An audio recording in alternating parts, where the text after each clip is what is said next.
awalnya sama kedokteran? Bisa diceritain nggak? Iya, dulu gedung MIPA belum ada, belum dibangun. Waktunya belum selesai dibangun. Jadi kita menumpang gitu, atau bekerjasama lah mungkin. Kedokteran itu kebetulan baik, dekatnya memberikan gedung itu juga untuk boleh kita pakai waktu itu pada zamannya dekat sebelumnya itu Pak Sudrajat itu, sehingga kita akhirnya kuliah di gedung kedokteran, sehingga mahasiswanya juga pada hari Jumat itu pada saat sholat mereka terus kita akan gabung gitu untuk ibadah. Jadi di pada dengan kedokteran itu satu gedung tapi lain fakultas, tapi mahasiswanya karena kita jumlahnya tidak banyak waktu awal-awal itu maka sering sekali bertemu gitu. Kebetulan juga saya sendiri bina satu KTW di kedokteran, yaitu yang cowoknya. Jadi ada 3 orang mereka itu yang tadi saya bilang namanya, ada si Imo, ada Marto Bartolomeo Simpanus, ada satunya lagi namanya Fernando Sadu. Jadi dari kedua mereka itu, 3 mereka ini, 2 sekarang sudah menjadi dokter di Malina dan juga di Tanjung Selor. Kemudian satunya lagi kayaknya gagal akhirnya di dokter karena waktu itu persoalannya adalah persoalan pembiayaan. Kebetulan Pemda yang membiayai, tapi kayaknya Pemda melepas tanggung jawab sehingga dia kurang sayang. Jadi sempat bawa pegang KTP anak kedokteran itu. Iya. Kapan MIPA punya gedung sendiri? Ya, MIPA itu kalau tidak salah itu gedungnya itu sebenarnya pembangunannya sama dengan kedokteran, sama pembangunannya, cuman MIPA itu terlambat diserah terimakan karena masih banyak waktu itu gedung itu yang rusak, masih banyak gedung yang rusak sehingga kita tidak mau terima gitu. Fakultas MIPA tidak mau terima kalau gedungnya belum diperbaiki. Tapi karena kondisi yang mendesak kita harus menerima mahasiswa baru. Waktu itu aja, waktu mahasiswa pertama itu gedungnya itu sudah kita pakai udah hampir habis semua. Jadi pada tahun kedua mau tidak mau kita langsung serah terimakan gedung yang baru, gedung yang kita tempati sekarang, ya gedung A dan gedung B itu ya. Kemudian itu diserah terimakan ke MIPA. Jadi pada tahun kedua kita praktis sudah pindah semua ke fakultas MIPA. Ya, otomatis mahasiswanya semua bergeser di MIPA. Jadi waktu kita menerima mahasiswa yang kedua sudah artinya mahasiswa yang kedua itu sudah diterima dan sudah kuliah di fakultas MIPA. Jadi pas mabanya masuk banyak kan tuh Pak kan, jadi bisa. Iya banyak, dan mau tahun kedua itu mereka itu harus sebanyak 48 orang PMK. yang PMK. Oh, PMK. Iya, tambah 6 orang mahasiswa lama. Berarti baik. Siapa tadi ada bilang ada regenerasi juga. Iya, jadi mereka itu akhirnya melakukan regenerasi setelah misalnya tahun pertama itu mereka sudah akhirnya sudah bisa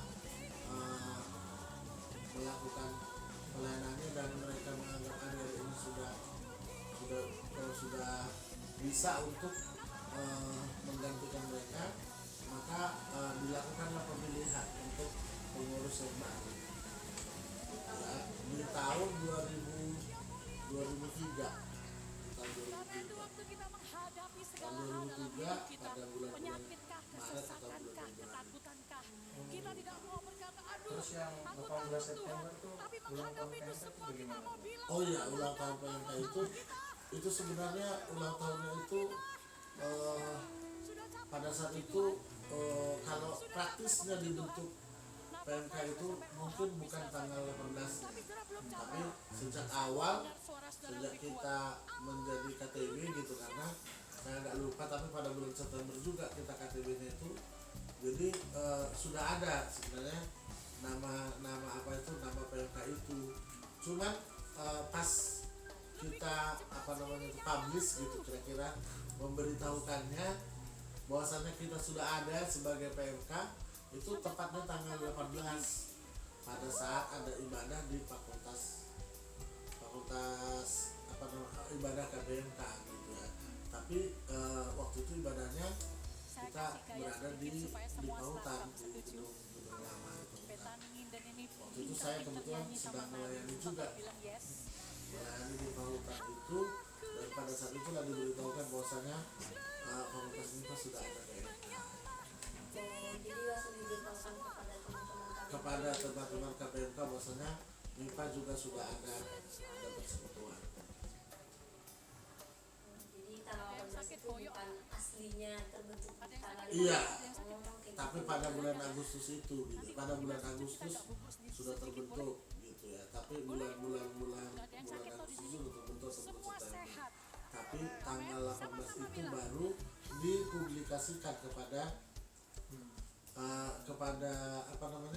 KBMK.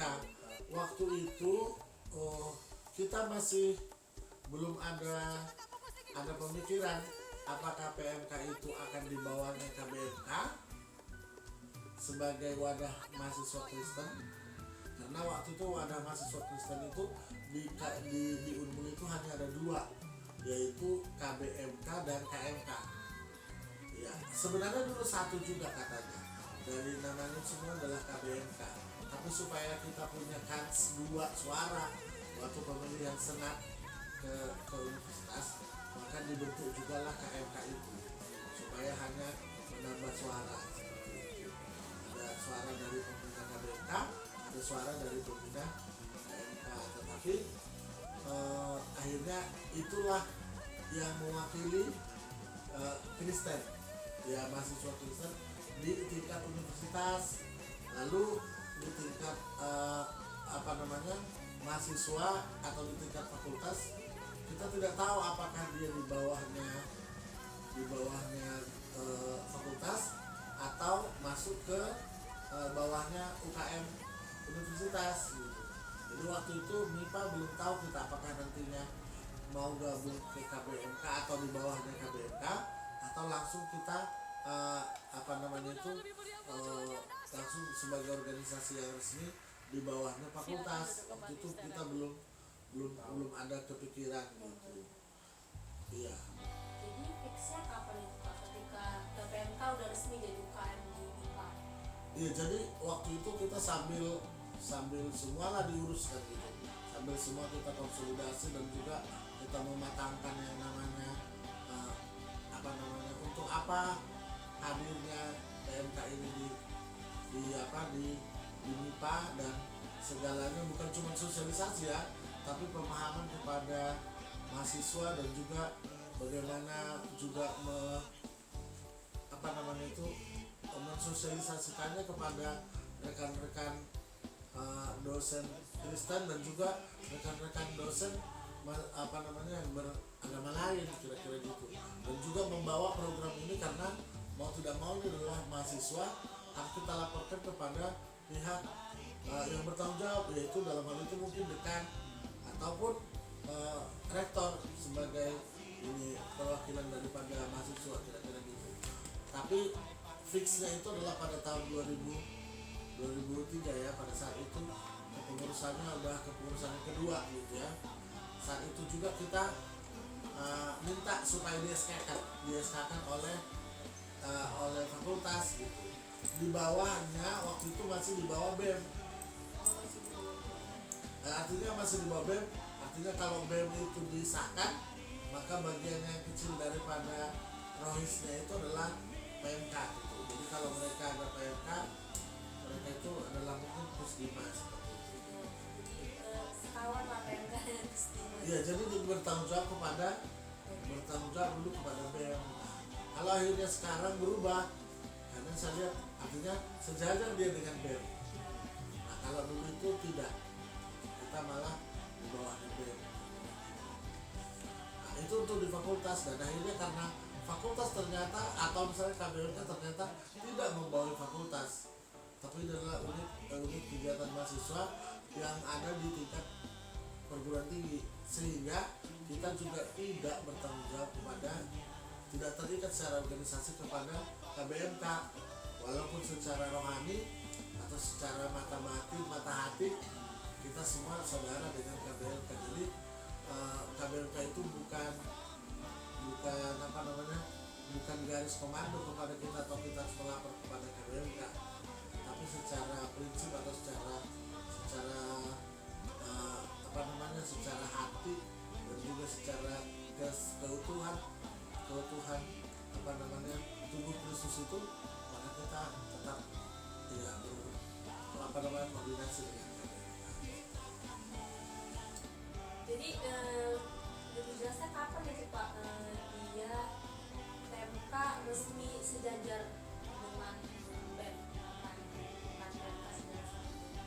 Kayaknya itu baru aja nih, baru dalam arti baru mulai dari aturan yang baru setelah setelah universitas juga kayaknya memikirkan dengan baik peranan daripada mahasiswa. Dulu kan organisasi kampus itu tidak dipikirkan seperti sekarang ini. Jadi setelah pemerintahan ini pemerintahan SBY dulu, betul ya, pemerintahan SBY pada saat itu mungkin secara garis komando kepada rektor untuk menyusun pemusatan semua kegiatan kampus, di mana ada juga orientasi untuk supaya kampus cepat selesai ya. Jadi ada pemotongan SKS dari 152 SKS sekarang menjadi 140 gitu ya, 144 ya, 140 144. Jadi ada pemotongan SKS sebanyak hampir satu semester itu hampir 10 ya, sekitar 12 atau 12 SKS. Jadi ada pemotongan sekitar satu semester gitu. Untuk itu mau tidak mau, jadi kemudian urusan di kampus juga untuk tingkat perguruan tinggi dulu masih ada namanya pembantu rektor 1, 2, 3, 4 sampai 5 sampai 6 gitu. Tapi sekarang itu diefisiensi semuanya, jadi pembantu rektor itu hanya ada 4, kemudian pembantu di tingkat fakultas itu juga sekarang ini hanya ada 2. Kalau dulu ada masih bisa sampai PD 4, pembantu dekan bisa sampai 4. Jadi untuk efektivitasnya maka dibesarkan, tetapi mahasiswa juga sekarang dibesarkan lagi gitu. Dulunya urusan mahasiswa itu adalah urusan yang dianggap sebagai urusan yang tidak penting, tapi efisiensi kehidupan kampus mengharuskan bahwasanya mahasiswa itu harus diperhatikan dengan baik, sehingga peranan PR3 urusan kemahasiswaan itu menjadi sangat penting, sehingga mereka memperhatikan ya keharmonisan daripada topik bagaimana tidak lanjut daripada semua organisasi kampus yang namanya UKM atau unit kegiatan mahasiswa. Lalu di MIPA sendiri dan juga di tingkat universitas kita akhirnya ya lewat garis atau mungkin perubahan kinerja daripada umum mengharuskan semua organisasi di bawah atau di tingkat fakultas itu harus bertanggung jawab kepada fakultas.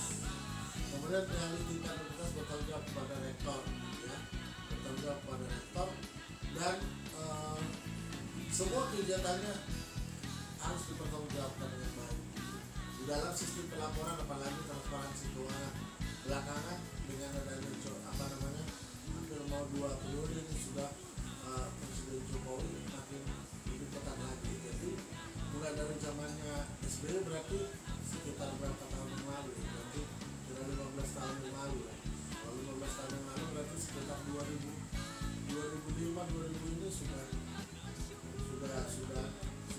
pasti kita juga akhirnya resmi menjadi satu organisasi UKM ya, UKM mahasiswa. Dulu UKM itu sebenarnya kalau UKM itu namanya sebenarnya harus di tingkat universitas, tapi sekarang UKM juga sudah ada di tingkat universitas, ada di tingkat fakultas. Jadi kita di bawah daripada UKM UKM namanya PMK di tingkat fakultas dengan SK dari dekan. Jadi kita mulai resminya tahun angkatan kedua kita sudah resmi. Angkatan kedua, angkatan pertama juga resmi sebenarnya, tapi mungkin SK-nya waktu itu tidak sempat dulu. Tapi angkatan kedua sudah punya SK. Dan mereka biasanya sahkan ditunjukkan juga, walaupun mereka kadang nggak pernah melantik, tapi sudah punya asli, tapi SK-nya mereka berikan. Jadi pertanggung jawaban penuh dulunya itu lebih apa kan kepada penanggung jawab atau misalnya pembina gitu. Jadi yang paling bertanggung jawab pada waktu awal itu adalah pembina. Karena kalau ada masalah di PMK, maka yang dipanggil bukan ketua PMK, tapi saya dulu yang dipanggil. Seperti itu.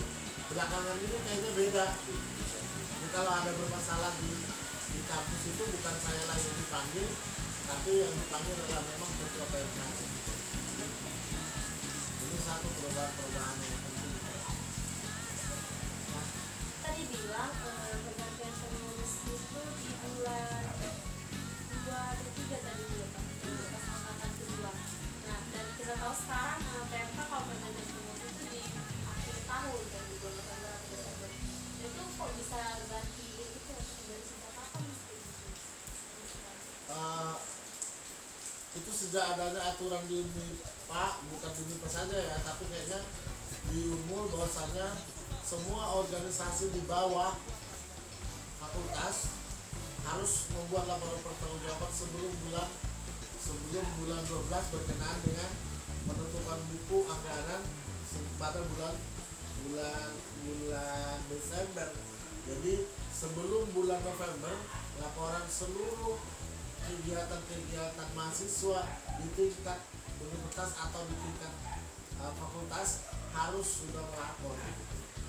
Dengan itu berarti masa kepengurusannya harus dimulai daripada anggaran yang baru. Jadi bukunya mereka itu bisa pengajuannya itu mulai dari bulan 11, 12, sehingga kita disepakati bahwasanya pergantian pengurus atau regenerasi kepengurusan itu harus diadakan pada bulan Oktober, paling lambat bulan November.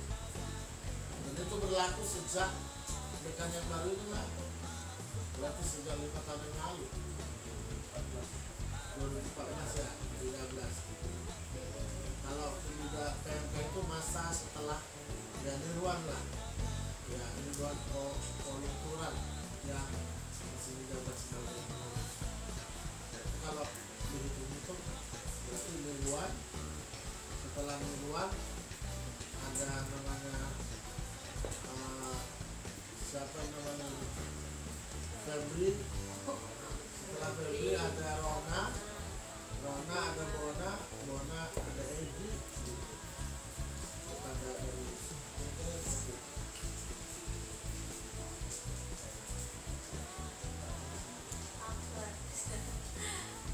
mau pertanyaan singkat sih Pak, kan udah banyak nih ketua PMK. Nah, menurut Bapak mana sih ketua yang paling bagus selama PMK ini terbentuk? Ada nggak Pak? Disitulah uniknya, disitulah uniknya Tuhan itu bekerja gitu. Tuhan memang tidak pernah melihat apa kita hebat atau kita tidak hebat. Tapi yang Tuhan lihat adalah kita mau atau tidak dipakai oleh Tuhan. Kira-kira itu. Jadi kalau dari segi itu penilaiannya, saya pikir semua ketua PMK itu adalah ketua paling hebat di zaman, gitu ya, di zamannya. Jadi saya akhirnya memang mengatakan seperti itu.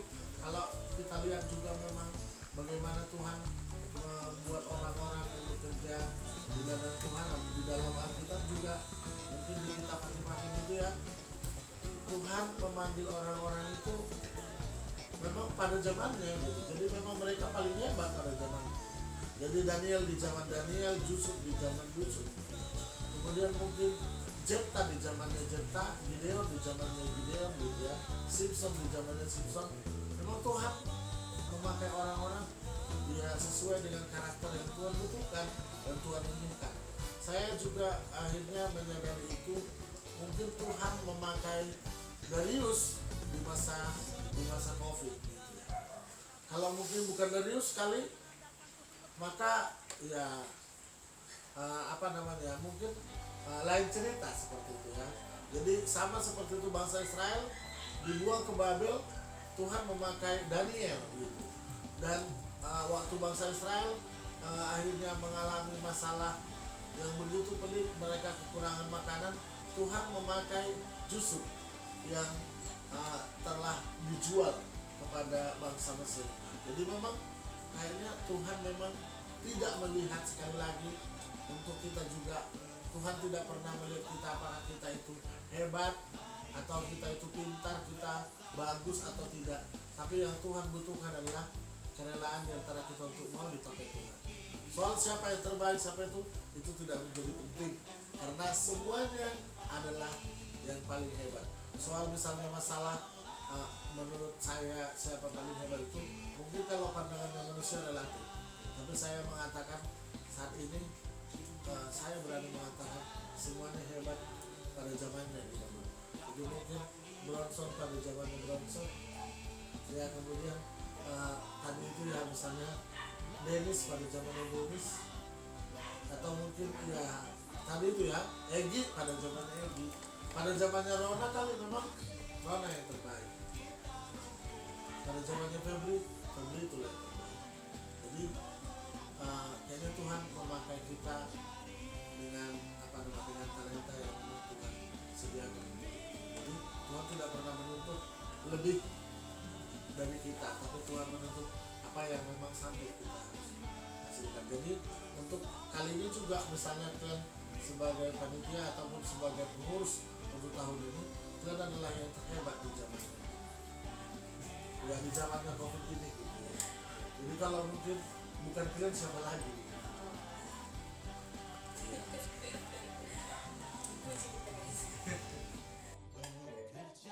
Jadi tadi itu serempet tambah sejarah, tapi katanya nggak tahu ini mungkin fakta juga ya kan. 2007 katanya PMK sempat vakum, itu bagaimana ceritanya? 2007 PMK sempat vakum. 2007 sekitar 2007. Sebenarnya itulah tadi ya, memang perjalanan kehidupan kita ini juga sama dengan perjalanan orang Israel kali ya. Israel yang begitu bandel, begitu tegak tengkuk gitu ya. Tidak semua perjalanan itu mulus. Jadi tidak semuanya perjalanan itu mulus. Sama seperti perjalanan kehidupan seseorang itu, perjalanan PMK ini juga tidak semuanya mulus. Jadi tahun pertama kita sukses walaupun 6 orang. Tahun kedua sukses sekitar 40 orang. Tahun ketiga mungkin juga kita akhirnya lalai karena sudah banyak ya. Tahun kelima dan selanjutnya. Di samping itu memang jujur saya sebagai pembina, harusnya kan pembina itu di dalam kertas itu pembina itu adalah semua dosen yang beragama Kristen. Tapi pada awal-awalnya mereka itu masih peduli sekali gitu, masih banyak peduli dosen-dosennya itu. Tapi kalau pas Natal aja atau misalnya pas kegiatan-kegiatan tertentu atau pas membutuhkan duit aja, maka mereka ditodong seperti itu, dikasih makanan gitu. Pada saat-saat mereka membutuhkan proposal untuk disodorkan, maka saat itulah dosen-dosen dibutuhkan. Hal ini membuat sebenarnya akhirnya jarak antara mahasiswa dengan dosen itu ada. Kemudian pada tahun 2007 itu saya kebetulan saya selain daripada pelayanan di kampus, saya juga melayani di gereja sebagai majelis. Saya juga melayani di Perkantas sebagai satu pelayanan mahasiswa juga yang sama. saya juga melayani di siswa, dan saya memang waktu itu mungkin sangat aktif baik di luar kampus, baik juga di dalam kampus, sehingga perhatian saya kepada PMK itu bukan tidak ada, tapi sama sekali memang sudah kita sepakati untuk dikurangi, kira-kira seperti itu. Karena pada tahun yang sama 2007 itu saya memfokuskan diri untuk pelayanan siswa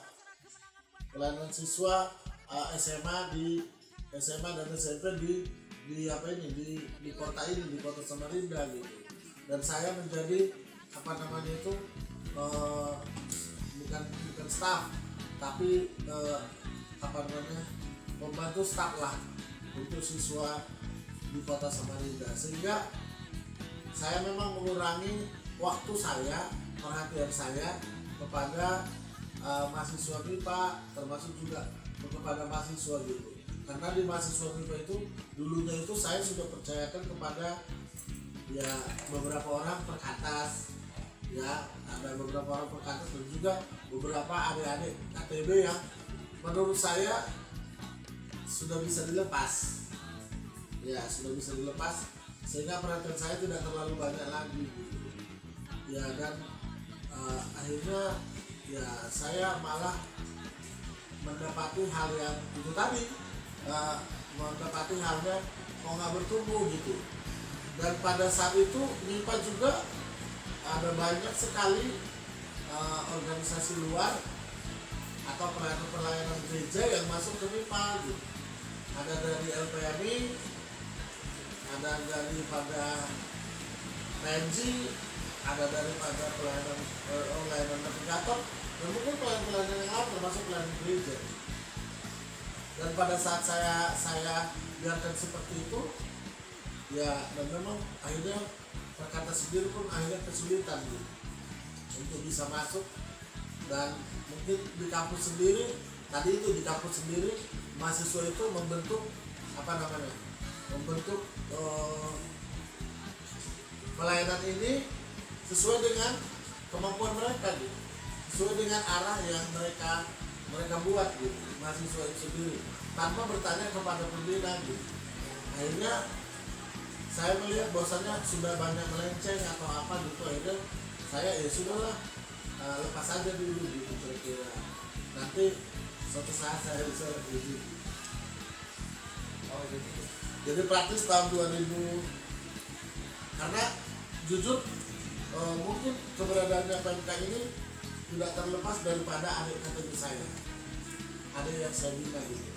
Di samping saya sebagai dosen, saya juga aktif membina adik-adik. Jujur dari pertama adik KTB saya menjadi ketua, kemudian sampai ke bawah-bawahnya itu masih termasuk orang-orang yang langsung saya pegang gitu.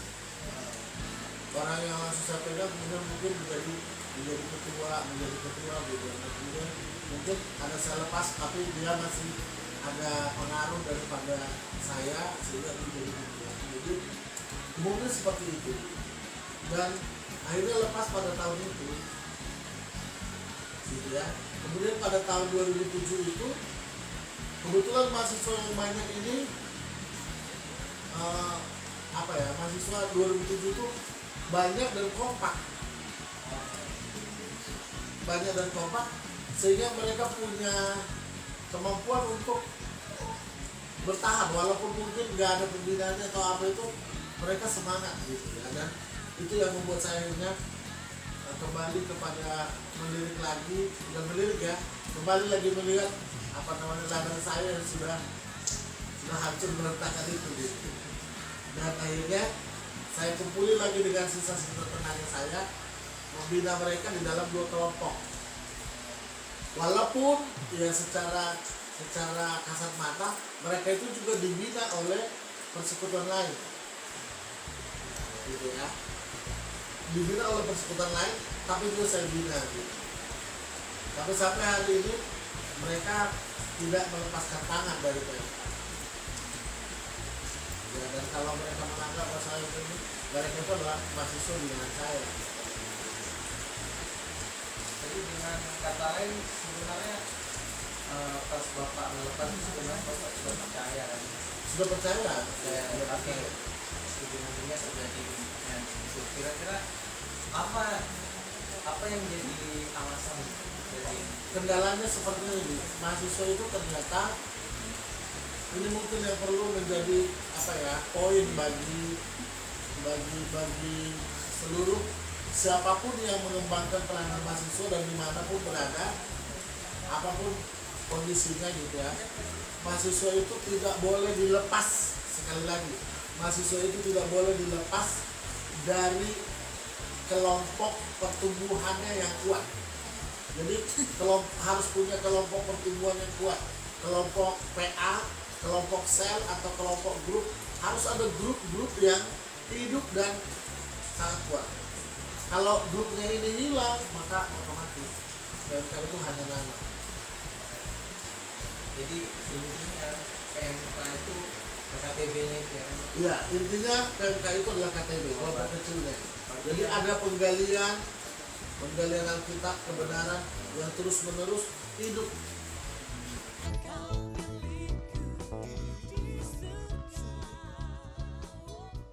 Hidup abang dari kuliah, dari angan-angan hingga saat ini bisa sesuai dengan jurusan abang, bisa jurusan dari teman-teman abang yang jurusannya yang ke dunia kerjanya yang sesuai dengan jurusan hanya abang. Yang lain ada yang ke bank, ada jadi PNS di catatan sipil, ada yang usaha di bidang yang lain. Ya puji Tuhan abang syukuri itu. Jadi abang sangat bersyukur sekali. Abang bisa ditempatkan di ibu kota sekarang, dunia kerja sesuai dengan harapan, bisa mendirikan suatu badan usaha di sesuai jurusan abang, dan bisa bekerja sama dengan para alumni-alumni yang terbaik yang bisa saya arahkan dan saya bawain. Ya puji Tuhan, mungkin ini sebagai pengalaman hidup abang ya, semoga bisa bermanfaat bagi teman-teman. Tetap semangat. Yang praktikum, terutama yang praktikum itu sebagai salah satu aplikasi dari teori-teori yang kalian pelajari di kampus. Itu benar-benar harus kalian terapi, karena antara teori dengan praktek itu kadang berbeda. Tapi tetap ingat, teori itu sebagai dasar untuk setiap pekerjaan di lapangan. Dan di lapangan harus bisa fight, nggak harus pintar, kita harus berjuang. IP abang nggak tinggi kok, nggak cum laude. Bisa ditanya sama teman-teman yang lain, abang nggak pintar-pintar banget. Nah, jadi tetap andalkan Tuhan aja, kita semangat. Yang penting mau belajar, baca literatur dari divisi-divisi yang lain, dari ilmu-ilmu yang lain. Sekarang kan gampang. Dulu kita harus ke internet, sekarang sambil tiduran, sambil nonton TV, sambil liburan sudah bisa baca dari Google kan, googling apa aja bisa kita buka, kita pelajari. Jangan dibuka yang lain-lain, yang aneh-aneh. Jadi bisa saling membangun satu sama yang lain. Apalagi dunia kerja sekarang sangat bersaing dengan tingkat resesi dunia yang sekarang semakin tinggi. Mungkin sampai 2003 kita akan stuck resesi. Nah itu kita harus bijak-bijak, harus cerdik seperti Merpati, bukan culas ya, bukan cerdik menghalalkan segala cara, serong kanan serong kiri, tetap di jalurnya aja, koridornya aja. Jadi jangan mau kompromi gitu aja. Itu aja dari saya mengenai pengalaman untuk dalam dunia kerja. Iya. Oke, makasih Bang untuk pengalaman yang luar biasa, sangat memotivasi ya. Apalagi buat saya yang adik tingkat abang nih Bang, saya juga fisika. Oh iya? Iya. Jurusan apa? Jadi fisika Bang, fisika 2017. Saya KBK LMC Radio. Teknik siapa itu? Elektronika Bang. Ya? Oh, elektronika. Ya. Nah, elektronika itu sekarang dalam dunia instrumen itu bagus pengembangan. Jadi sekarang itu kan alat-alat kan selama ini kan kita kan para dunia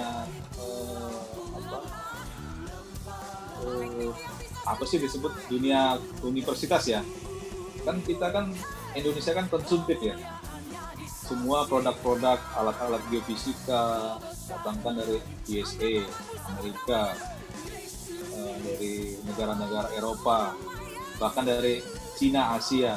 Nah, kita kan bukan kekurangan bahan material, bukan kekurangan para engineer yang pintar-pintar kan.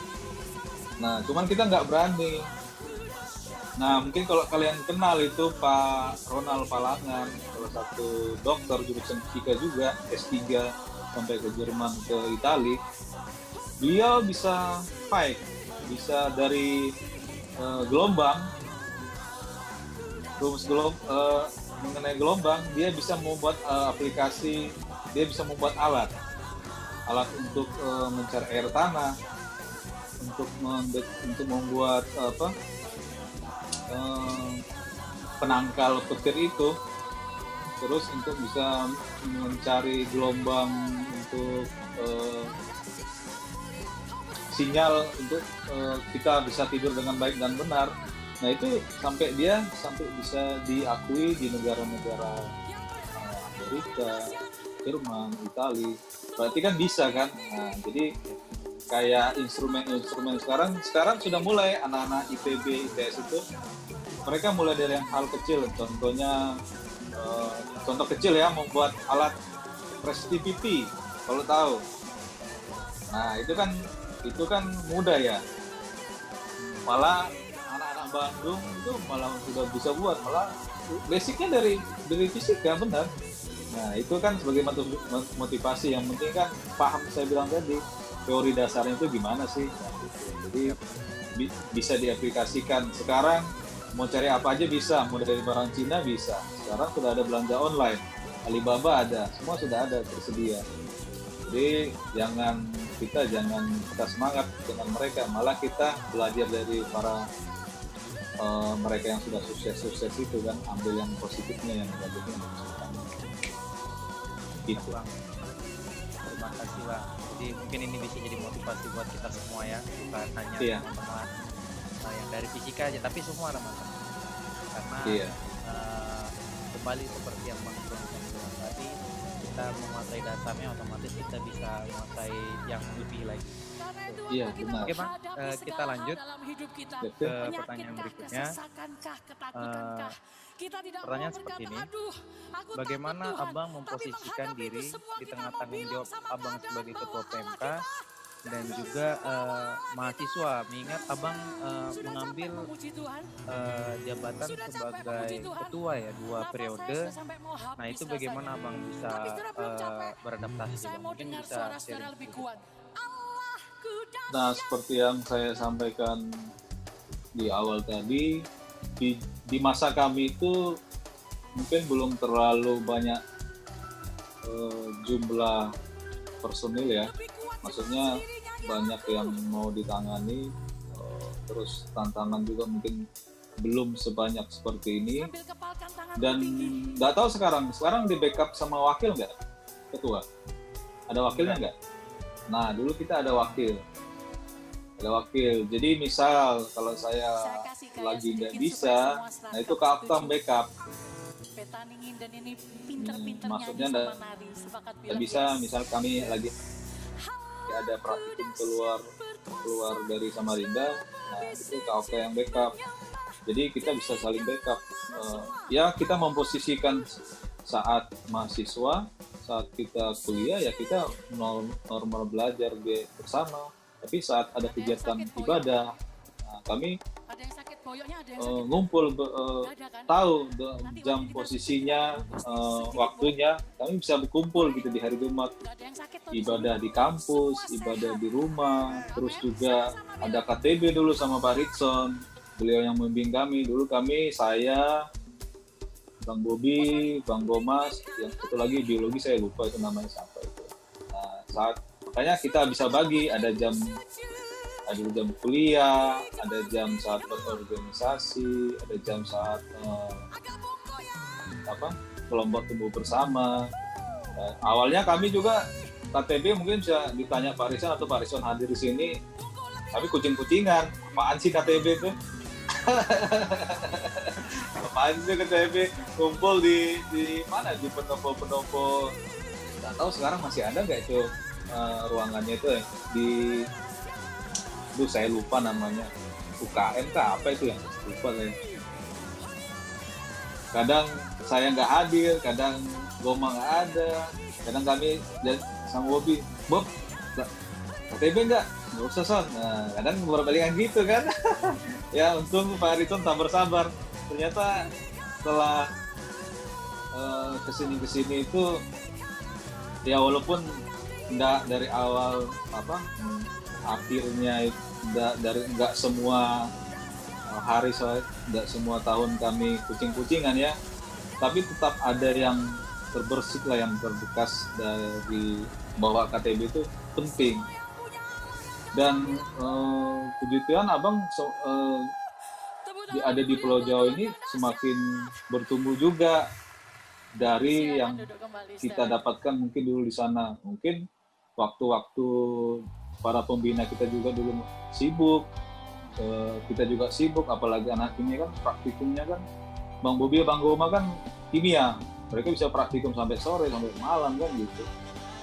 Jadi masih kurang untuk kategorisasi pembelajaran Alkitab itu masih luas, masih belum dapat kita, masih menurut Abang ya saat itu masih belum penuh mungkin, apalagi kami di HKBP ya mungkin dari tahu itu ya, HKBP Muara Badak kan, kami satu gereja itu.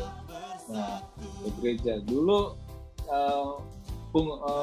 pemuda-pemuda itu hanya latihan kor doang, nggak ada ibadahnya diawali, nggak ada pendalaman Alkitabnya, jadi latihan kor terus saya pulang gitu aja, jadi nggak ada yang dapat.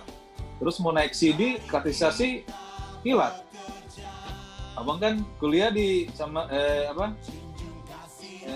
kan sama Rinda ya, SMA 5. Nah, sementara gereja kan di Muara Badak, HKBP Muara Badak. Nah, jadi kadang 1 minggu nggak bisa, kan bolong, cuma dikasih materi kan, jadi kan katekisasinya kan berkurang, pendalaman Alkitab itu kan kurang. Jadi dengan sekarang sudah bisa ada daring, bisa komunikasi jarak jauh, mungkin bisa kalian KTB atau perkumpulan dari masing-masing PMK di seluruh Indonesia, kenapa tidak kan gitu kan, bukan hanya PMK lokal.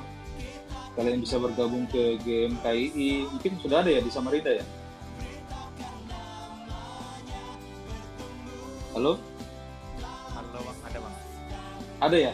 Nah itu PMK masuk nggak ke situ gitu. Nah jadi harus bisalah kita membagi waktu ya. Ya memang awalnya pasti sulit, dan apaan sih itu? Apa sih ibadah itu perlu nggak ya? Nggak ibadah juga bisa makan kok, bisa dapat duit kok gitu kan, bisa pintar kok. Itu kan secara kedagingan kita ya.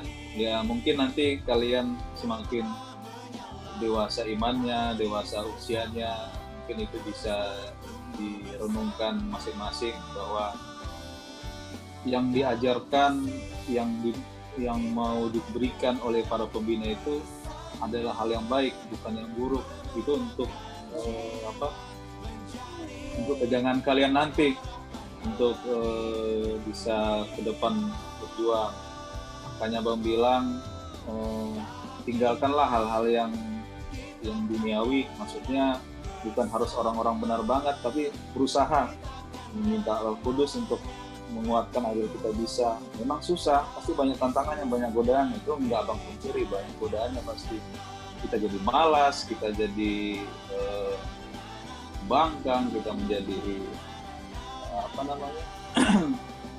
ugah-ugahan, malas-malasan, itu pasti, dan banyak godaan-godaan, terutama pergaulan-pergaulan yang kurang baik itu ditinggalkan aja, karena bisa merusak kebiasaan yang baik kan.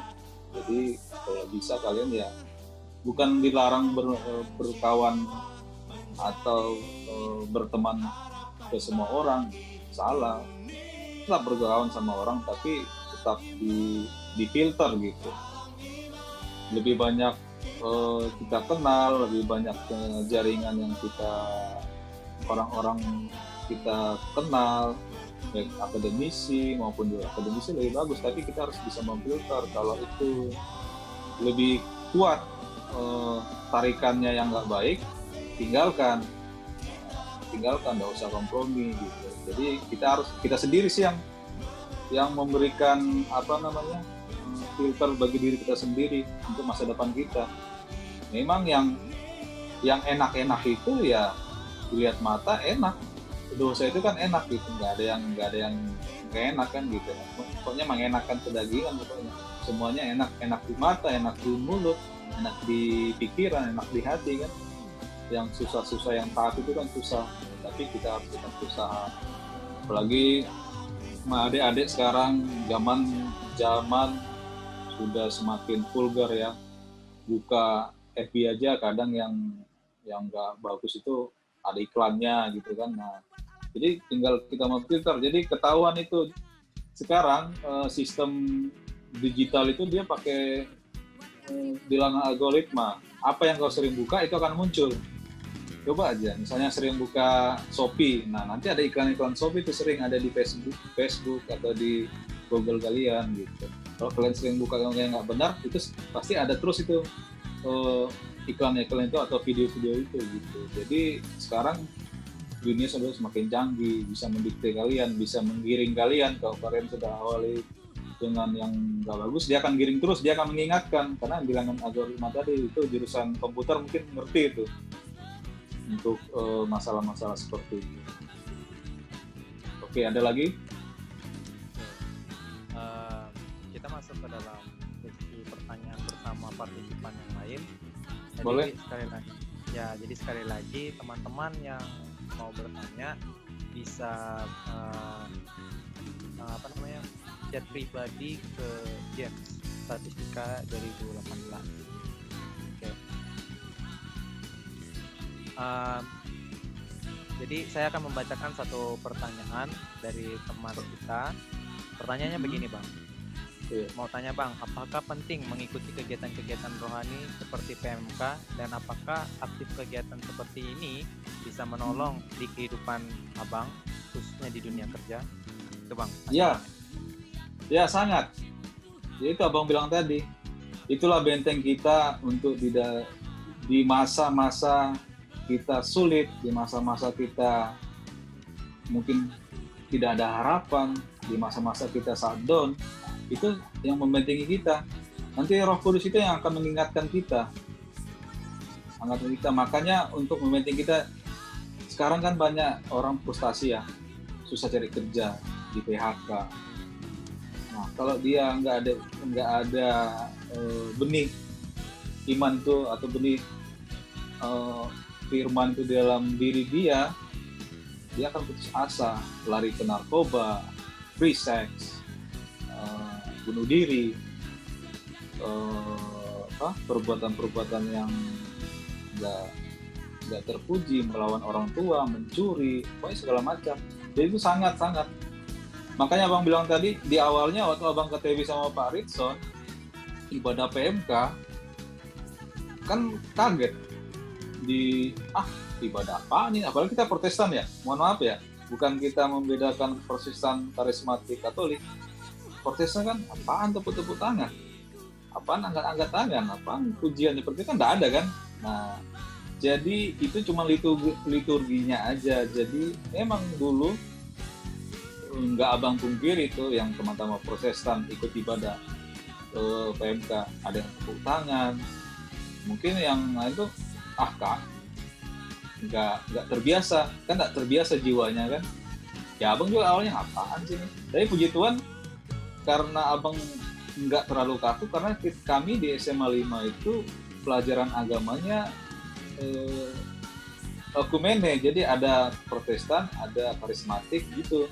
Jadi kebetulan ibu guru yang ngajar kami itu juga dulu karismatik mungkin ibu itu ya. Jadi abang di saat masuk kuliah itu nggak canggung gitu, tapi kebanyakan canggung.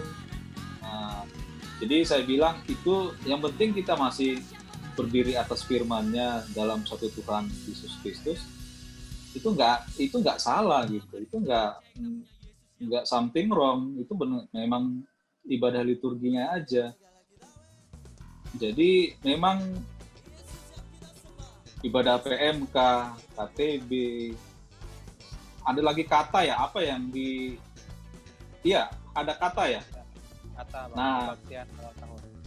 Nah, kata terus ibadah kalian PMK rumah ke rumah. Jangan kalian jumu-jumu untuk ikut atau terlibat di dalam aktivitasnya, apa itu sebagai pimpin pujian, sebagai pendoa syafaat. Kejarlah itu, karena itu sebagai bentengmu nanti di dalam kehidupanmu selanjutnya, di dalam berkeluarga, di dalam dunia kerja, di dalam berteman, di dalam memfilter dunia luar yang sekarang semakin luas. Lucifer itu mah tidak senang dengan anak-anak yang rajin seperti itu. Dibiarkan dulu rajin awal, terus digoda pelan-pelan. Kan si jahat kelihatannya cantik tampak luar kan godaannya. Nah, tapi imbasnya ya sampai membuat ke masa depan kalian. Itu bukan bullshit, bukan omongan, bukan dongeng, bukan apa ya? Bukan rayuan untuk beribadah, bukan. Itu sudah abang alami,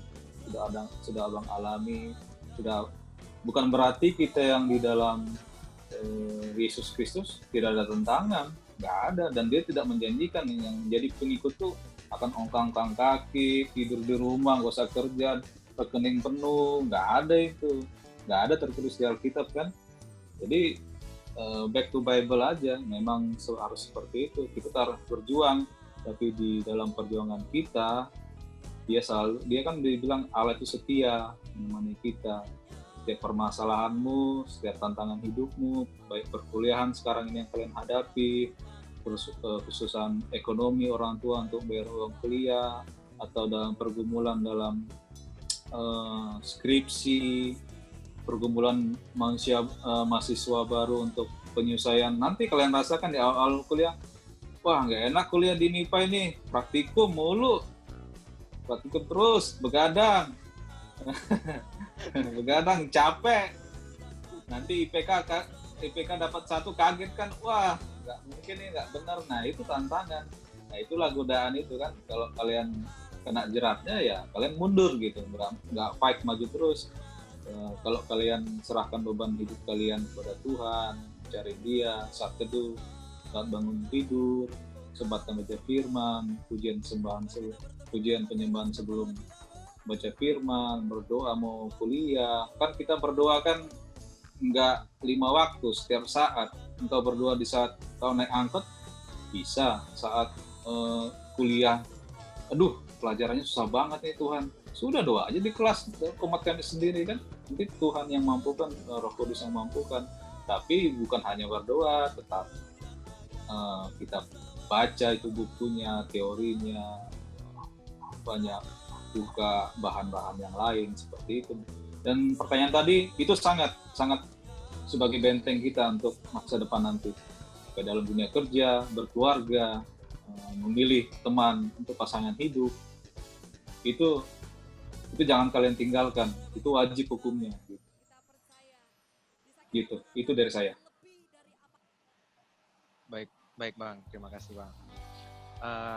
Saya mohon maaf buat teman-teman semua, dikarenakan waktu yang terbatas, jadi saya nggak bisa membahas pertanyaan teman-teman. Ya, jadi sekali lagi saya mohon maaf. Satu lagi nggak apa-apa deh. Oh ya udah. Nggak bisa. Karena abangnya mau satu lagi nggak masalah. Atau semua kan 3 ya? 3 ya Bang. Ya udahlah. Iya nggak apa-apa. Dari... Pengen ketemu tapi nggak bisa kan, sayang sekali. Oke, baik. Iya. Mungkin ini Bang, ada satu pertanyaan. Shalom Bang, saya Melisa, Ya, shalom. Fisika Konsentrasi Bidang Keahlian Geofisika Angkatan 2016. Saya Mantap mau penerus bertanya nih. Bang, saya mau bertanya Bang, pernahkah ada teman yang seangkatan tidak menyukai Abang aktif atau sibuk di pelayanan di MIPA, apalagi ketika laporan praktikum per kelompok, itu kan per kelompok, terus berantem karena kita lebih milih ikut pelayanan seperti rapat dan lain-lain. Nah, tips dari Abang untuk kami dalam menanggapi teman-teman seperti itu bagaimana? Itu pertanyaannya Bang.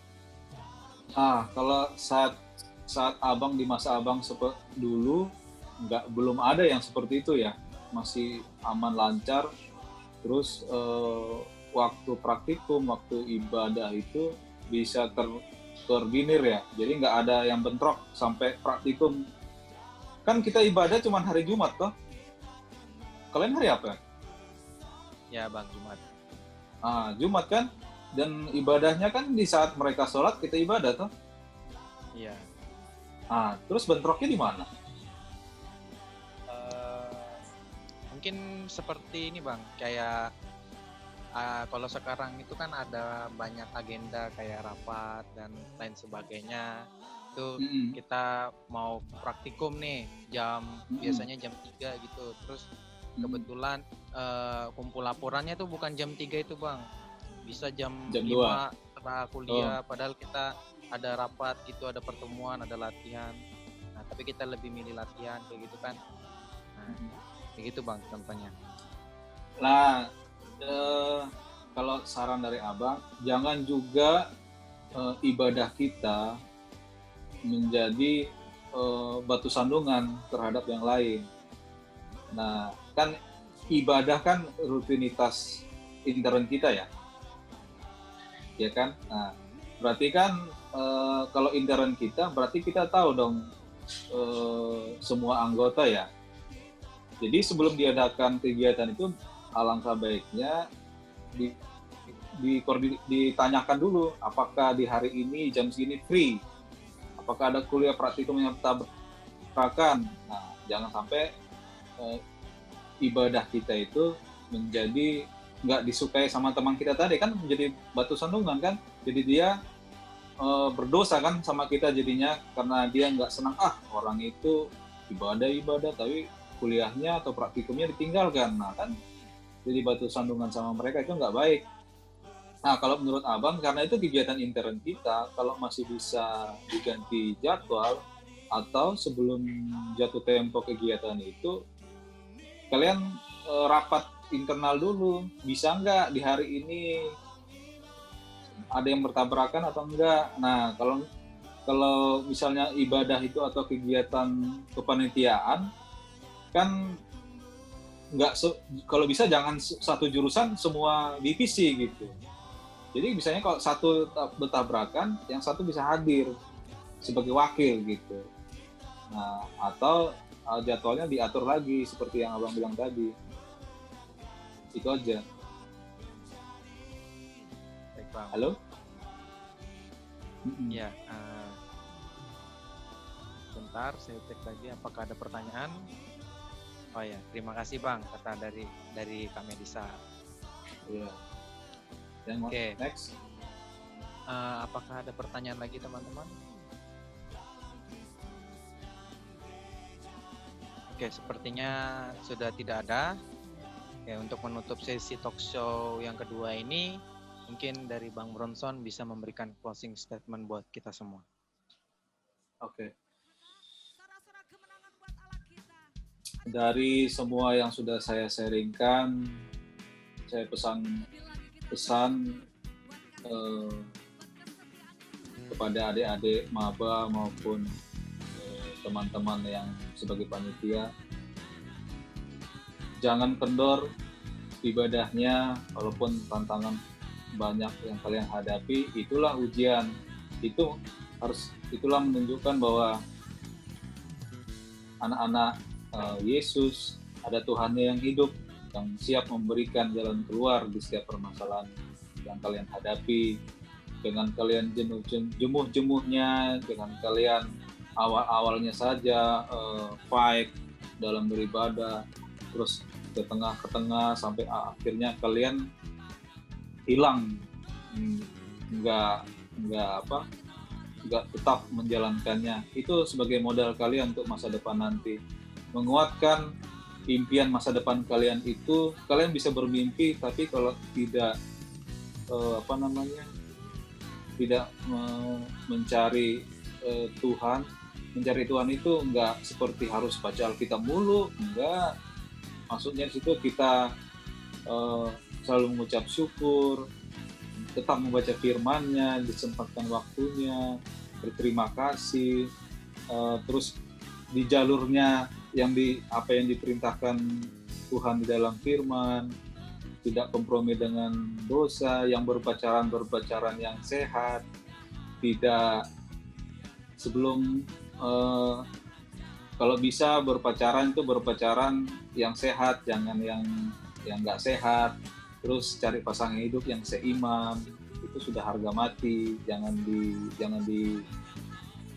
dinego, nggak perlu dinego. Itu sudah banyak contoh yang seperti itu, yang banyak kok, ada kok contohnya yang sudah sampai punya anak tapi endingnya pisah kan. Nah gitu, jadi nggak ada yang abadi.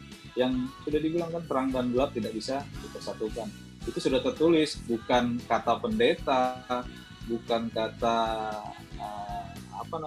kata pengkhotbah, itu kata Alkitab gitu kan, kata firman Tuhan. Nah, jadi apa yang sudah dituliskan itu sudah harga mati, dan tinggal kitanya manusia semua berdosa bang. Iya, siapa bilang nggak berdosa, iya kan? Tapi Tuhan datang untuk yang berdosa kan, untuk kita yang berdosa ini agar diselamatkan. Mau nggak kamu saya tebus gratis? Mau nggak hidup benar? Bisa, kenapa nggak bisa? Ada Roh Kudus kan, Roh Kudus yang menggerakkan, memampukan kita. Yang penting niat kita terus berjuang, berusaha untuk hidup baik, hidup benar. Hidup baik belum tentu benar, hidup benar pasti baik. Jangan salah, berbuat baik, berbuatlah yang benar, tapi bukan berbuat baik. Kalau berbuat benar pasti di dalamnya sudah ada kebaikan. Jadi banyaklah tawaran-tawaran yang serupa yang dapat menyesatkan kita. Tawaran itu begitu indah, dipermak begitu rapi. Nah, jadi kita wawasan itu harus luas. Kita harus bisa memilah-milah juga para pengkhotbah, sekarang hati-hati membuat pengkhotbah yang bisa mengiring. Kalau tidak sesuai Alkitabiah, kita tinggalkan. Bukan kita membenci dia, tapi dia sudah tidak koridor. Makanya bagaimana kita mengetahui itu benar atau tidak yang dikhotbahkan kalau kita tidak pernah baca firman. Nah, jadi firman Tuhan itu wajiblah kita baca. Sehari sekali juga nggak apa-apa, entah bangun tidur atau mau pergi kuliah atau mau tidur malam, nggak apa-apa. Yang penting kalian sempatkan membaca firman, satu perikop gitu kan, atau satu ayat, bebas lah. Yang penting kalian tamat membacanya gitu. Bukan hanya tamat, kalau nggak ada yang dimengerti bisa tanyakan sama pembinanya, pemimpinnya, bapak rohaninya, atau kalau KTB kalian berjalan, tanya sama pembina KTB-nya apa maksudnya. Jangan puas dengan satu pendapat, tanya sama yang lain, para pendeta atau para penatua yang lain yang bebas.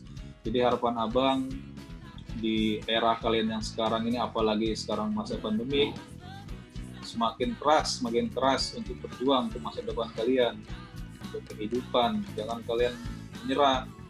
Dengan puji Tuhan, abang sendiri, orang banyak yang PHK, banyak yang mengeluh, banyak yang pilot perusahaannya.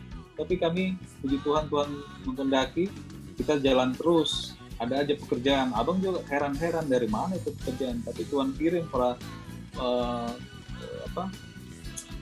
klien customer yang baru, yang di luar abang yang di luar abang pikirkan.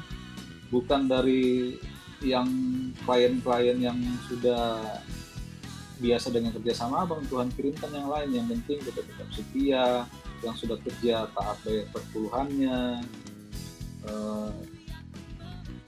Jadi semua berkat yang kita terima itu ada juga berkat orang lain di dalamnya. Jika engkau membeli berkat yang sudah kerja sambil kerja kuliah, itu sudah ada berkat lain, misalnya untuk kasih ke orang tua, kasih ke teman yang membutuhkan, membantu yang miskin, seperti itu. Jadi apa yang kita bisa saat ini, kita bisa kuliah, bisa nanti diterima di perusahaan yang enak, bisa kerja di dunia sesuai dengan pendidikan studi kita, bisa lanjut S2, S3, itu semua hanya karena kasih anugerah Tuhan. Justru dengan itu semua kita bisa dapatkan, kita berarti semakin berutang kan sama Tuhan. Oh Tuhan, sungguh besar kasih-Nya, tak terbalaskan kasih-Nya. Jadi dia hanya menuntut kita hidup baik dan benar, tidak yang lain-lain itu aja. Pesan saya, kalian mahasiswa baru dan adik-adik kami yang masih sebagai panitia saat ini, tetap berjuang, semangat, tidak ada yang mustahil. Kalau tidak ada masalah, tidak ada tantangan, berarti kita nggak perlu Tuhan Yesus dong. Justru ada tantangan, itulah kita harus buktikan bahwa Allah kita itu Allah yang hidup. Tuhan kita adalah Allah yang Maha Kuasa. Mujizatnya masih ada saat ini, bukan tidak ada. Orang disembuhkan, yang lumpuh bisa berjalan, mata yang tertutup buta bisa disembuhkan, bayi mati bisa disembuhkan. Itu bukan dongeng, bukan cerita. Masih ada mujizat itu. Kalian buktikan, Tuhan yang sama akan memberikan mujizat-mujizat kesembuhan yang jalan keluar yang diterima mereka. Pasti kalian bisa, pasti karena Tuhan yang sama gitu. Jadi tetap semangat, belajar yang baik, walaupun dengan kondisi sekarang harus belajar dari internet, daring, di kampus, praktikum dan segala macam, nggak bisa langsung bertatap muka dengan teman-teman di kampus, dengan dosen. Tetap semangat, manfaatkan. Justru dengan saat kondisi sekarang banyak seminar-seminar gratis daring yang kalian bisa dapat peroleh ilmu dari luar negeri, dari universitas yang lain. Kalau dulu kan pembicara dibayar, kita ikut seminar. Sekarang gratis. Mungkin bayar pun ada yang 20.000 atau 100.000 yang terjangkau lah. Jadi dunia sekarang itu bisa dijangkau hanya sejauh HP kalian kan. Kalau jangan main game bisa tahan sampai subuh gitu kan. Kalau belajar atau baca firman sudah ngantuk. Itu normal sih, tapi kita harus itulah yang tantangan yang harus kita hadapi sebagai laskar-laskar Kristus. Maju terus kalian PMK MIPA, berjuang, berikan teladan yang baik untuk mahasiswa, adik-adik kalian yang maba yang baru ini, bagi kalian yang masih sebagai panitia atau sebagai pengurus PMK yang sekarang. Semangat, Tuhan Yesus memberkati.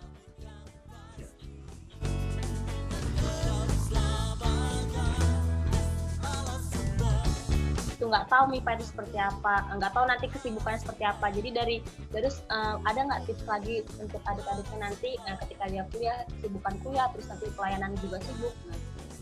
Ya, tipsnya itu yang pertama teman-teman, yang paling pertama itu adalah menjaga kesehatan. Ya, kalau teman-teman nggak sehat, pasti tertunda semua. Kayak gitu, pelayanan tertunda, praktikum tertunda, kayak gitu. Jadi tips pertama teman-teman harus jaga kesehatan. Apapun kesibukannya pelayanan, apapun kesibukannya perkuliahan, harus tetap sehat, kayak gitu.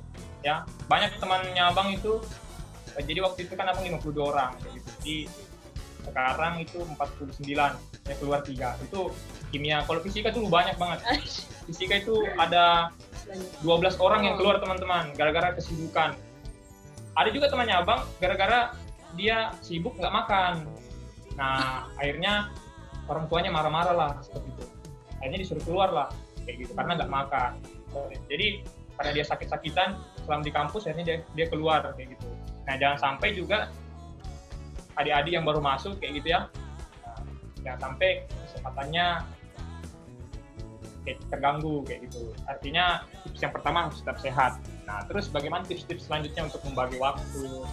Nah, justru teman-teman, kalau teman-teman mau tahu caranya, ya harus terjun dulu, paham nggak? Jadi, kalau teman-teman tanya, bagaimana sih bang tipsnya bisa membagi waktu antara pelayanan dan perkuliahan? Ya terjun dulu dalam pelayanan dan perkuliahan, baru tahu bagaimana caranya bagi waktu. Kalau teman-teman mau belajar, terus siapa yang mau ajarin? Nah, itu ya kan? Nah, jadi belajarnya terjun dulu, jadi biar tahu belajar bagaimana cara bagi waktunya, bagaimana cara memprioritaskan. seperti itu. Yang mana sih prioritas nomor 1, yang mana sih prioritas nomor 2, harus terjun dulu kayak gitu. Ya, puji Tuhannya saya waktu maba langsung terjun kayak gitu. Akhirnya saya sampai ke sini ya puji Tuhannya sudah bisa membagi waktu seperti itu. Itu ada lagi? Ada lagi dari tips tambahannya? Tips tambahannya lagi itu aja sih dulu teman-teman. Oh itu aja Oke. Oke, jadi bagus banget teman-teman ya. Jadi yang tadi Darius bilang yang pertama jaga kesehatan, penting banget apalagi kita di era pandemi corona seperti ini, jadi harus jaga kesehatan. Terus yang kedua terjun dulu baru bisa belajar kayak gitu. Ketika teman-teman nanti terjun juga banyak di sini teman-teman yang lain, kakak-kakak yang lain, abang-abang yang siap membantu kalian. Jadi untuk adik-adiknya jangan takut kayak gitu. Oke, kita lanjut ke pertanyaan selanjutnya. Jadi menurut Bang Darius deh, kuliah itu apa? Pelayanan itu apa? Bisa dibandingkan kayak mungkin pasti banyak yang pikir prioritas kita kan di kampus ini ya kuliah kayak gitu. Terus pelayanannya seperti apa nih? Jadi kayak menurut Bang Darius seperti apa itu? Oke, jadi ini pertanyaan yang sering dipertanyakan oleh banyak mahasiswa di FIPA ya. Jadi kuliah kan tujuan utama ya. Kita datang ke Samarinda, ya, kita pergi merantau, mungkin ada teman-teman yang merantau ya ke Samarinda ya tujuannya kuliah. Terus kita disambut nih di perkuliahan, ternyata gak hanya berkuliah, ternyata ada namanya PMK kayak gitu ya, ada tujuan seperti itu. Jadi teman-teman gini sih kalau saya menjelaskannya, kalau teman-teman kira-kira penting kan makan itu, pasti penting ya kan? Ya kan pasti penting. Artinya untuk hal-hal yang penting teman-teman nggak boleh tawar. Maksudnya nggak boleh tawar-menawar kayak gitu. Kalau misalnya pelayanan untuk Tuhan kayak gitu ya, baru kuliah juga untuk Tuhan, sama-sama penting. Memang teman-teman berkuliah untuk siapa?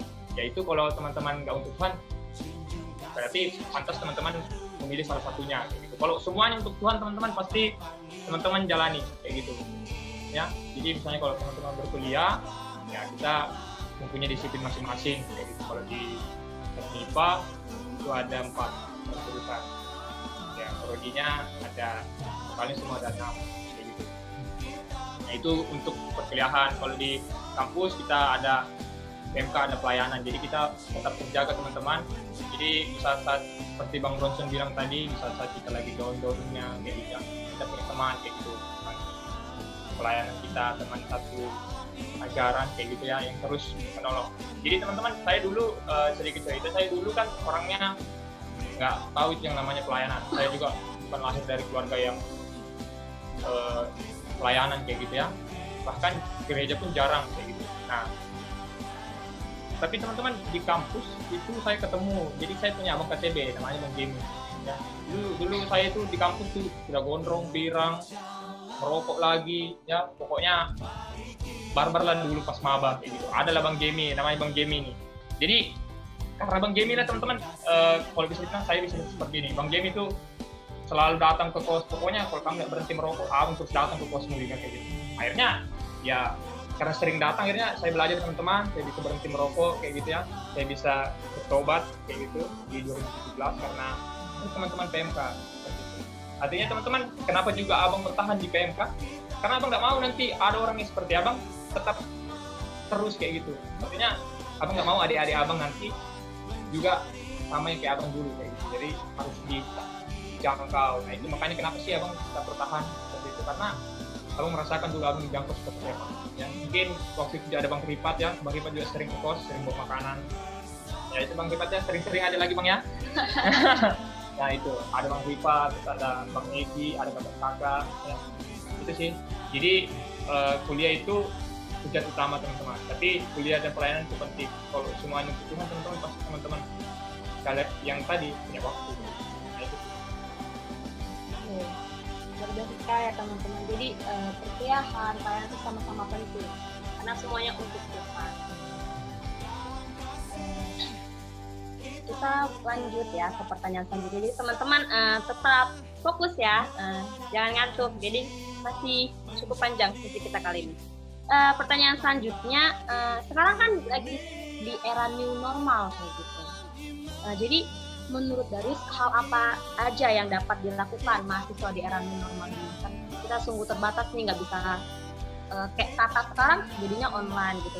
Ketika harusnya kita bisa offline kalau nggak ada di era pandemi ini. Nah, jadi kalau dari Darus sendiri hal apa aja sih yang bisa kita lakukan? Ya mungkin kalau untuk kita yang sudah berkuliah ya, ini kan kalau adik-adik kan belum pernah di kampus ini. Kalau kita ya kesempatan kita di rumah. Nah, kita jadi seorang mahasiswa ya yang sudah berkuliah, dan bagaimana apakah kita di rumah jadi mahasiswa atau jadi siswa gitu ya. Artinya teman-teman kesempatan ketika teman-teman pulang ke rumah ya, bagaimana teman-teman yang semua teman-teman dapat di bangku perkuliahan terapkan di rumah, apakah itu bisa itu jadi perhubungan teman-teman, karena kalau di era seperti ini ya bagaimana kita berhubungan sama satu rumah gitu. Nah itu kesempatan kita, jangan sampai nanti itu juga disia-siakan seperti itu. Nah, untuk yang adik-adik yang sekarang masih tetap di rumah kayak gitu ya, apalagi sekarang perkuliahan online kayak gitu ya, jadi teman-teman kayaknya semakin sekarang kita apa ya, kalau bisa dibilang itu paksa sama keadaan ya. Dulu nggak ada yang mengira ini corona gitu ya, nggak ada yang dulu mengira seperti ini. Artinya satu perenungan juga buat kita, sekarang kita dipaksa ini sama keadaan. Dulu kita berleha-leha teman-teman, kita nggak mau belajar ya, kita nggak mau memiliki aktivitas yang benar kayak gitu. Sekarang kita dipaksa, giliran kita sudah kena corona baru kita bilang Tuhan kayak gitu. Kemarin kemana? Tidak ada sebut-sebut nama Tuhan kok seperti itu.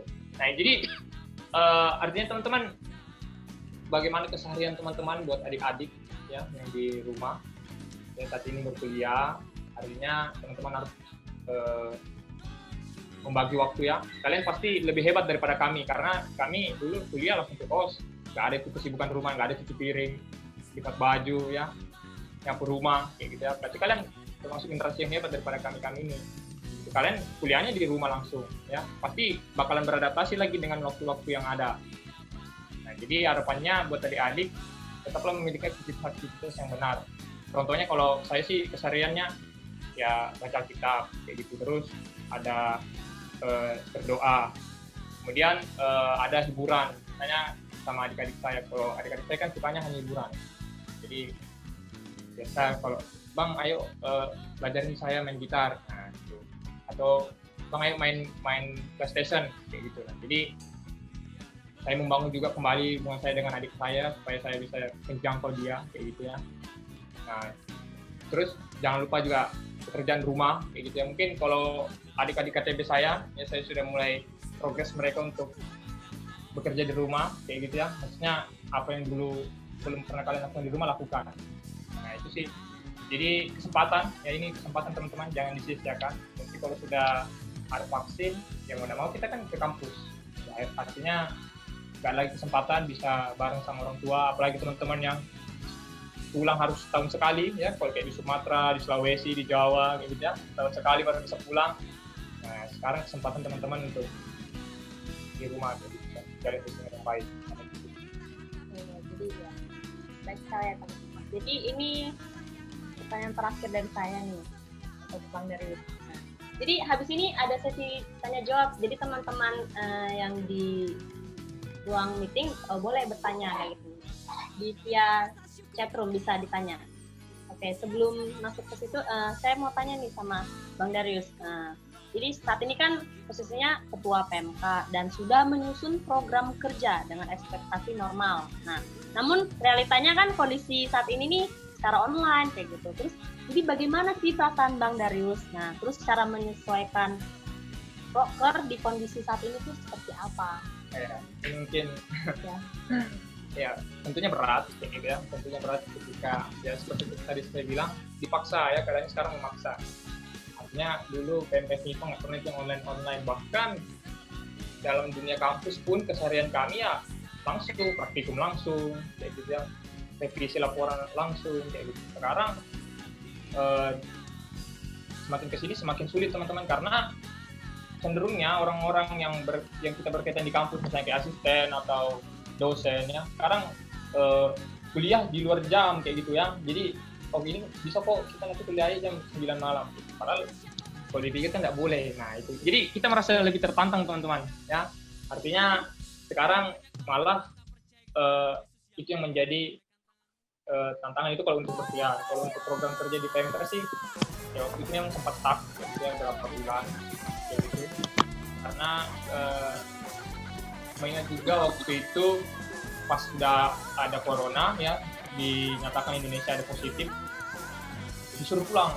Jadi semua kawan-kawan pengurus itu ya namanya orang tua takut kayak gitu ya, jadi disuruh pulang. Akhirnya nggak sempat kami rapat gitu, untuk mengenai bagaimana masa pandemi. Akhirnya semakin sibuk teman-teman, ya sekali lagi pasti ada orang-orang yang membantu. Misalnya kayak ada kakak-kakak TPP, ada Kak Diana, ada Kak Astari, terus ada Kak Desi, ada Bang Egi ya, yang selalu setia. Ya walaupun kami nggak setia. Jadi mohon maaf ya kakak-kakak. Jadi ada mereka yang selalu follow up ya, tiap minggu pokoknya tiap hari. Ini gimana deh? Gimana ke depannya nih gimana? Ya, kami sudah rusuh itu di grup, mungkin kakak nanya lagi. Nah, akhirnya karena seperti itu teman-teman, tetap ada orang-orang yang peduli kayak gitu ya. Artinya ada yang orang membantu. Saat ini pun kami pengurus lagi berusaha ya untuk semaksimal mungkin di era pandemi ini ya, di era digital. Beli Zoom aja kemarin teman-teman bingung kayak gitu, ini yang mana tuh Stefani, ini yang mana nih Zoomnya, aku nggak ngerti gini, apalagi aku bilang kayak gitu ya kan. Jadi masalah beli Zoom aja teman-teman, woi chatnya panjang banget kayak gitu. Terus masalah komunikasi juga, artinya kami semakin kesini semakin belajar sih tentang banyak pelajaran. Artinya harus sedia payung sebelum hujan kayak gitu ya. Teman-teman ketika teman-teman melangkah ya sedia payung sebelum teman-teman diguyur hujan ya kan basah. Nah itu sih, jadi itu jadi pelajaran untuk kepengurusan selanjutnya sih, gimana bisa sedia payung sebelum hujan, sebelum datang hujannya sudah sediakan payungnya. Nah itu sih kalau dari kami ya masih belajar karena ada kakak-kakak yang ya, memantau kami. Itu sih. Oke, ada lagi kah pertanyaan teman-teman? Saya minum dulu teman-teman ya. Oke, jadi dari teman-teman yang lain, kalau ada pertanyaan yang ingin ditanyakan kepada Bang Darius, dipersilakan. Boleh komen di chat room kayak gitu.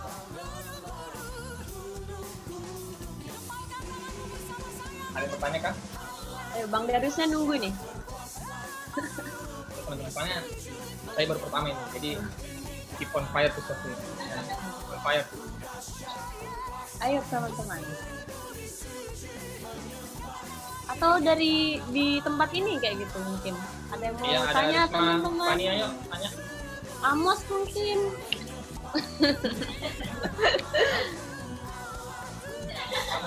Apa?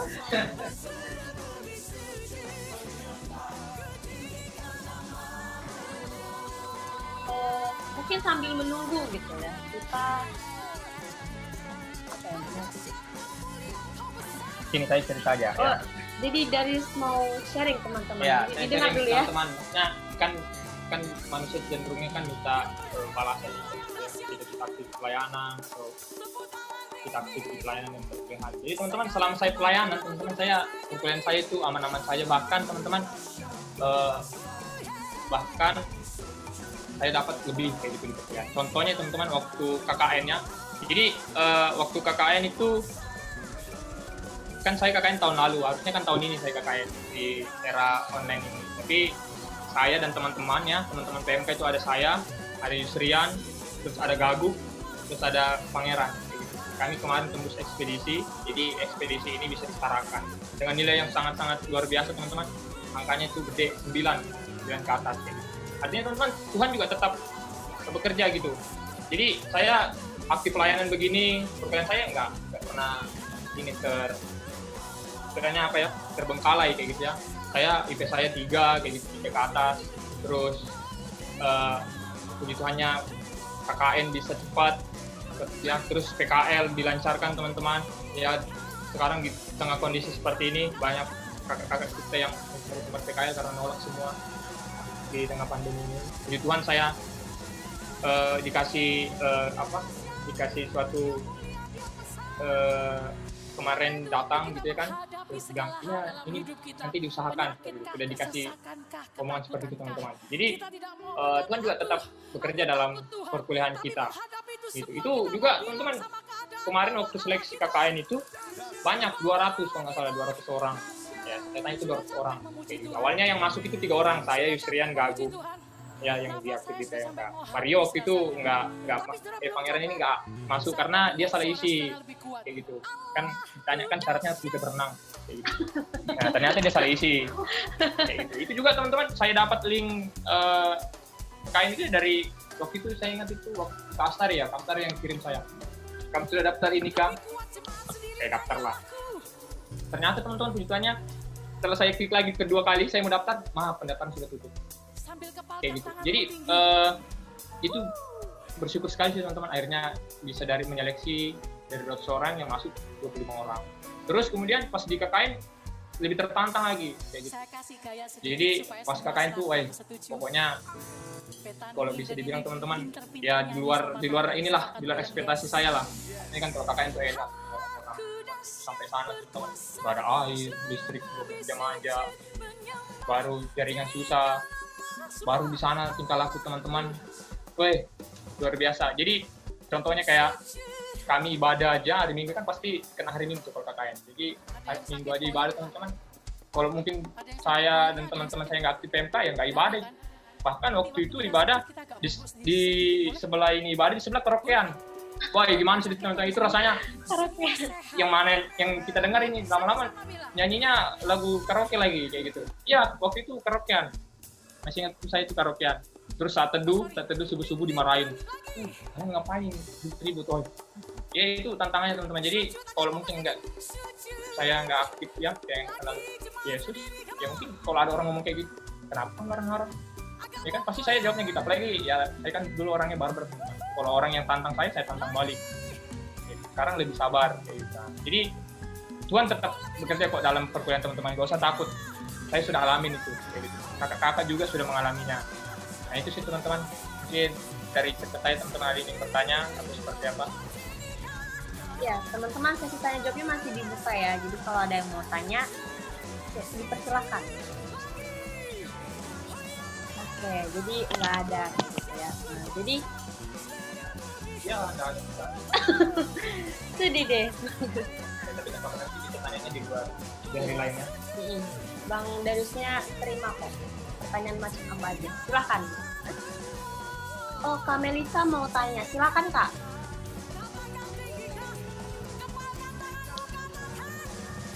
Halo.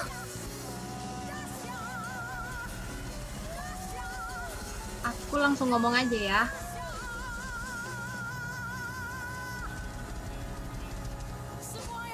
Oke Kak. Kan Darius kan sudah sampai ketiga kali dalam mengikuti pengurus kan. Nah pasti ada juga, kamu kan keras kepala kayak gitu kan, dan pasti di kepengurusan juga ada keras kepala juga, mau cewek ataupun cowok kayak gitu kan. Nah jadi bagaimana cara kamu maksudnya menghadapi teman-temanmu yang sesama keras kepala kayak gitu, biar sama-sama satu tujuan, jangan berbeda-beda pendapat lagi kayak gitu. Apalagi kan kamu ketua ini sekarang nih, terus kamu juga orangnya ya keras kepala gitu. Terus ya teman-temanmu pasti ada juga yang berbeda pendapat kayak gitu. Mulai kamu dari maba deh, kamu pasti dapat teman-teman satu divisi, satu kepengurusan keras kepala juga kayak gitu. Bagaimana kamu menghadapinya kayak gitu. Nanti siapa tahu kan adik-adiknya ini tahun depan mereka jadi panitia untuk kata ini kayak gitu. Jadi mereka dapat teman nih satu divisi atau satu kepanitiaan keras kepala kayak gitu.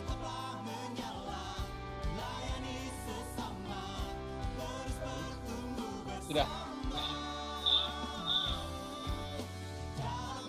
Ya pertanyaannya bagaimana cara menghadapi teman-temannya?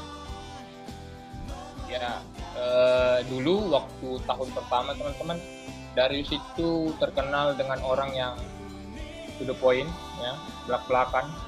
Pokoknya mau nggak kenal siapa ngomong aja kayak gitu ya.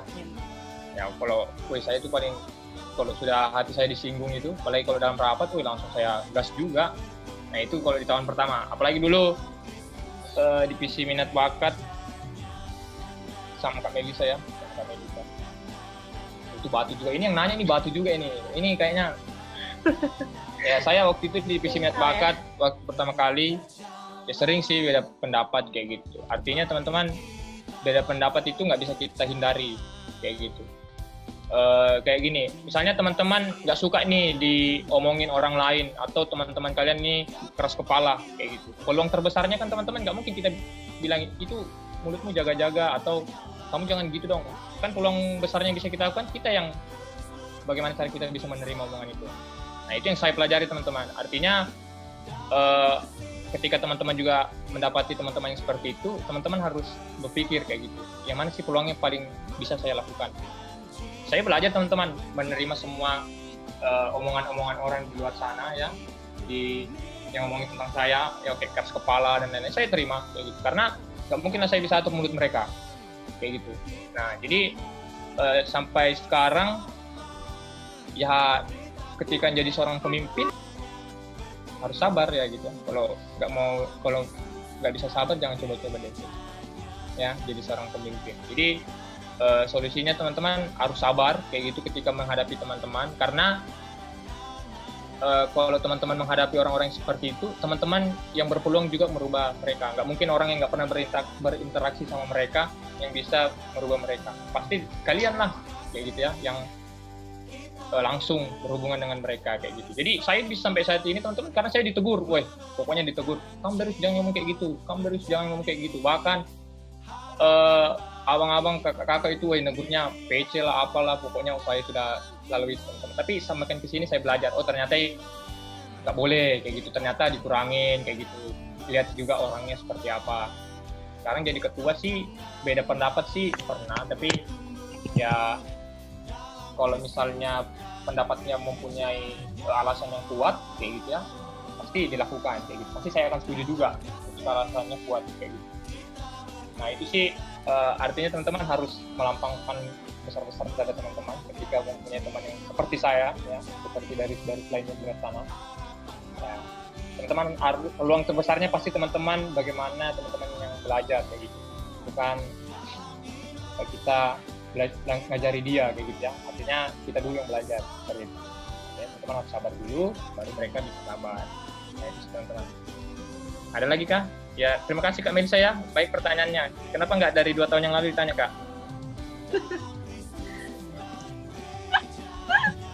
Ya. Oke, terima kasih. Terima kasih ya Kak Mel.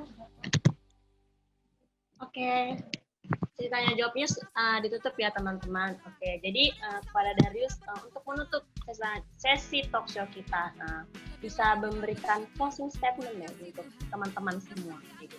Oke, teman-teman semua ya.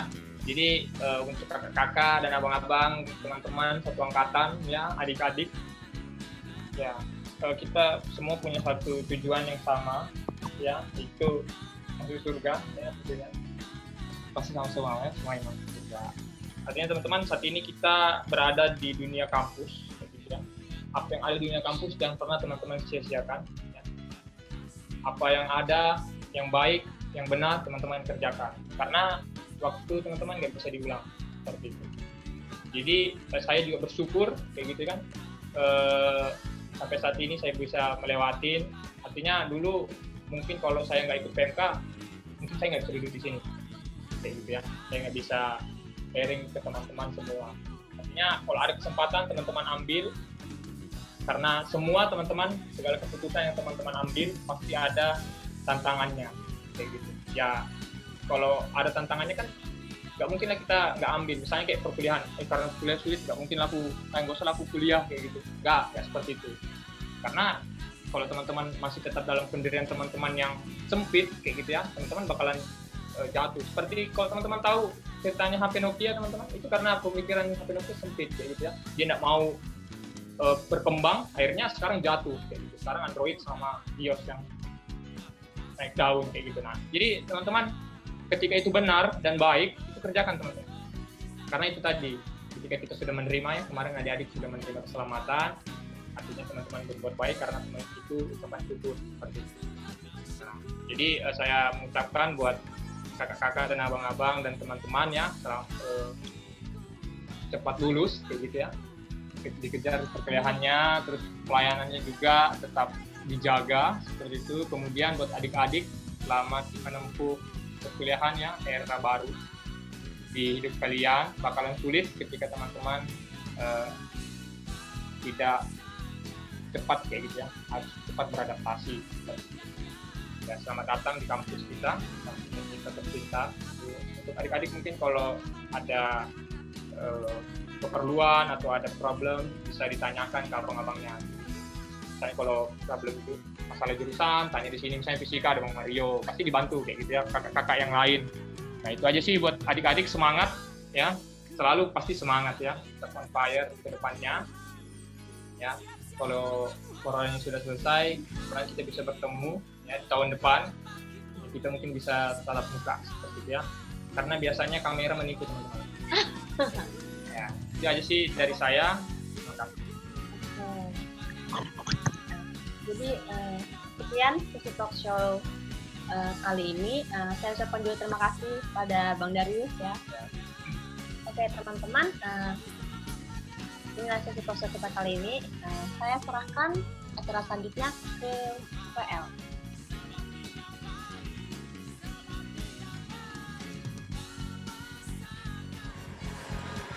Ya, selanjutnya kita akan memberikan kenang-kenangan kepada narasumber kita yang ketiga yang akan diberikan oleh Kak Yudit. Selanjutnya saya akan berikan kepada PDD.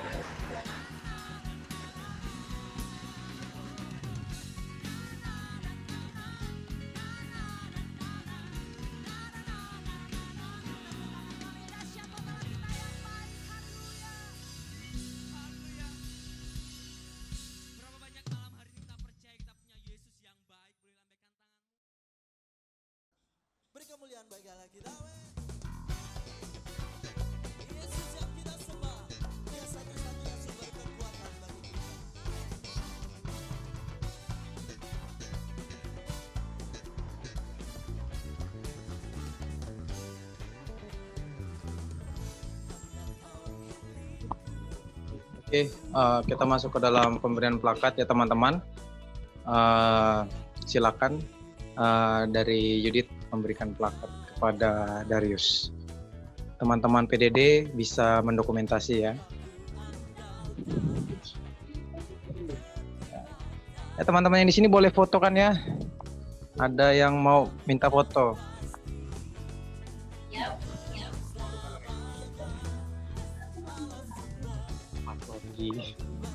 Oke, siap ya. 1, 2, 3. Sekali lagi. 1, 2, 3. Oke, teman-teman PDD sudah? Oke, belum. Lagi, sekali lagi. 1, 2, 3.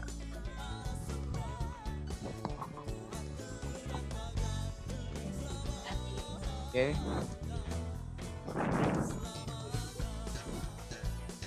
Oke, terima kasih. Selanjutnya saya serahkan kembali ke Gustaf.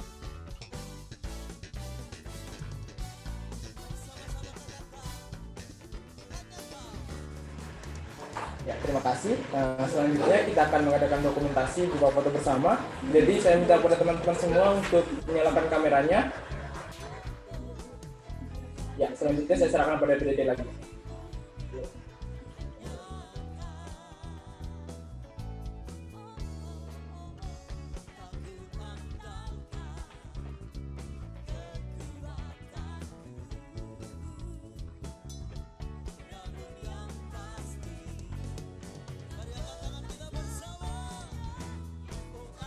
Oke, ready teman-teman. Kembali bersama kita DJ ya kan. Kita mau foto nih. Pasang posisi terbaik teman-teman, posisi tercantik, terganteng ya. Kita mau foto. Siap? 1, 2, 3. Wow, lagi. 1, 2, 3. Wow. Lagi. Foto bebas. Tapi jangan terlalu bebas. 1, 2. Nunggu ya. Oke. 1, 2, 3. Wow. Slide terakhir. Kayak banyak ya, padahal 2 aja. 1, 2, 3.